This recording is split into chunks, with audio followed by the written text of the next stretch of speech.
An unprecedented event has happened in the NCAA bowl system this year.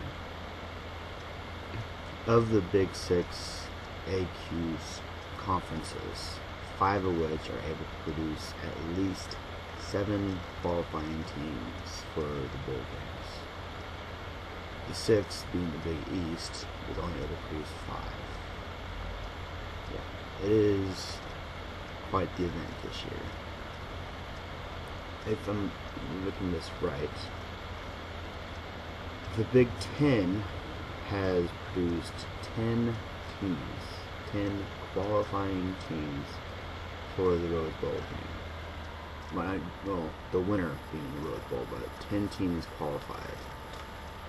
Starting with the Legends Division, you have Michigan State, Michigan, Nebraska, Iowa, and Northwestern. The Leaders Division, Wisconsin, Penn State, Purdue, Ohio State, and Illinois. 10 teams from the Big Ten Division, the Big Ten Conference, qualify for bowl games this year. That is quite the feat, I will say. I have often imagined if it was possible for that many from any conference to make it, and what do you know? They've done it. The Pac-12, in their first appearance, has produced, if my count is correct, 7 teams. 8 if it was not for USC's probation. So, 7 teams qualify. Oregon, Stanford, Washington, Cal from the north, UCLA, ASU, and Utah from the south. 7 teams has been seen before. SEC, I believe the SEC has done that on multiple occasions. The Big 12 has produced 8. Oklahoma State, Kansas State, Baylor, Oklahoma, Missouri, Texas, Texas A&M, and I can't believe I'm saying this, but Iowa State. A shocker with beyond everyone's probably imagination. And the ACC has produced 9. Clemson, Florida State, Wake Forest, and North Carolina State from the Atlantic Division. Virginia Tech, Virginia, Georgia Tech, North Carolina, and Miami from the Coastal.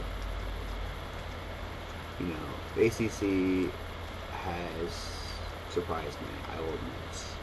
I thought Virginia Tech and Clemson were just going to wipe the floor with everybody, and they have proved me wrong, of course.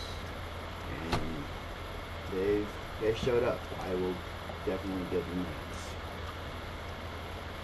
And then the Big East, with only 8 teams to play football, 5 of which made it into the bowls. Cincinnati, West Virginia, Louisville, and the Rutgers and Pittsburgh. So Connecticut, South Florida, and Syracuse, all very close to qualifying with 5 and 7 records apiece. So that would have been an amazing feat if all 8 made it, but it did not. I have to say, I've never ever quite expected this. Oh, and the SEC, almost forgot about them. Wish I had. Oh well. They produced, if my count is correct, 9. Georgia, South Carolina, Florida, and Vanderbilt, surprisingly. From the east, LSU, Alabama, Arkansas, and Auburn, and Mississippi State from the west. So, it is quite the feat. I never, never would have expected to see that. And I guess I can't say I'm surprised, because this year has been quite the interesting year for college football all around. I mean, if you watch the NFL, it's been hell. But I guess I can't say I'm surprised entirely to see this, because college football has been quite the roller coaster this year. I mean, LSU being the only one that's not surprising where they are, huge losses. Look at the standings at huge losses by Oklahoma State, Oklahoma, Oregon, all losing to unranked teams. Well, Oregon's first loss to LSU, but they lost to USC at home. It's kind of a shocker. Boise State and Houston each taking huge losses that completely knocked them out of BCS qualification.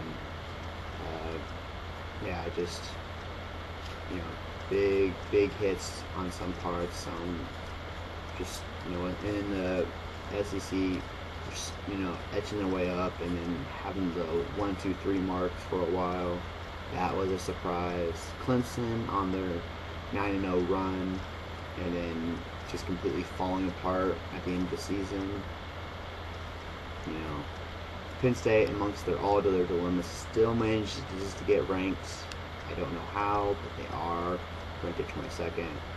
Just some of these, I'm looking at this, and then the highest ranked Big East school. I don't think I see a ranked Big East school. Oh, West Virginia at the very bottom, 23rd. I don't know. It has been quite the roller coaster. On all cylinders. And anyone that says otherwise, they're lying to themselves. Just because. If you watched football at all this year, you can't even say that it wasn't a roller coaster. So much has happened this year alone.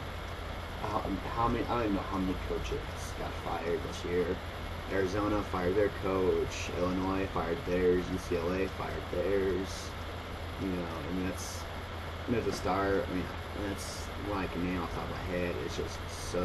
Oh, Eastern Illinois fired theirs too. I forgot about that. So it's. I don't know. Ohio State getting extra coaches for their bowl games. It's. I don't even know what's going on. It has been quite the roller coaster this year.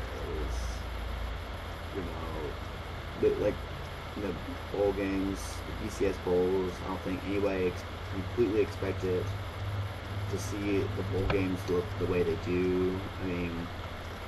First time ever, 2 teams from the same. Well, not first time ever, but first time in BCS history, 2 teams from the same conference are playing for the national championship. LSU, Alabama. First time in a very long time, the Orange Bowl does not have a Florida team playing in it. And the Sugar Bowl completely snubbed several teams: Kansas State, Boise State, Houston. For less than best Michigan. So, or Orange Bowl even snubbed them too for West Virginia. Sorry, Big East, but your AQ stats the only reason you're there. So it's just quite the interesting run. I don't even know what to say to that. It's just been crazy.